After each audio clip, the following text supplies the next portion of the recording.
Yazhpanam Kankesanthurai police நிலைய உத்தியோகத்தர் ஒருவர் பெண் ஒருவரை மதுபோதையில் தகாத உறவுக்கு அழைத்தமையினால் அந்த பகுதியில் பரபரப்பு ஏற்பட்டுள்ளது. அதனைத் தொடர்ந்து அந்த பகுதியில் உள்ள இளைஞர்களால் குறித்த போலீஸ் உத்தியோகத்தர் நைய புடைக்கப்பட்டு காங்கேசன்துறை போலீசாரிடம் ஒப்படைக்கப்பட்டதாக தெரிவிக்கப்படுகின்றது. இந்த சம்பவம் தொடர்பில் மேலும் தெரிய வருகையில், காங்கேசன்துறை போலீஸ் நிலைய உத்தியோகத்தர் ஒருவர் இன்று காலை மாவட்டபுரம் தையலகத்திற்கு தைப்பதற்கு கொடுத்த சீருடையை எடுப்பதற்கு மதுபோதையில் சென்றுள்ளார். இதன்போது தையலகத்தில் பணிபுரியும் பெண்களை தகாத உறவுக்கு வருமாறு போலீஸ் நிலைய உத்தியோகத்தர் வற்புறுத்தியுள்ளதாக குற்றம் சுமத்தப்பட்டுள்ளது. தொடர்ந்து கடைக்கு வந்த இரு யுவதிகளிடமும் தன்னுடன் தகாத உறவுக்கு வருமாறு அந்த போலீஸ் உத்தியோகத்தர் கொச்சை தமிழில் கேட்டுள்ளார்.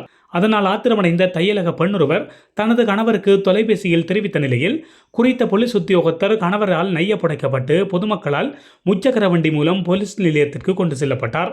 இதேவேளை பெண்ணின் உறவினர் ஒருவர் சம்பவம் தொடர்பான காணொலியும் தன்னிடம் உள்ளதாக தெரிவித்துள்ளார். இதனையடுத்து மதுபோதையில் இருந்த போலீஸ் உத்தியோகத்தர் பெண்ணின் கணவன் மீது போலீஸ் நிலையத்தில் வைத்தே தாக்குதல் நடத்தியுள்ளதாகவும் தெரிவிக்கப்படுகிறது.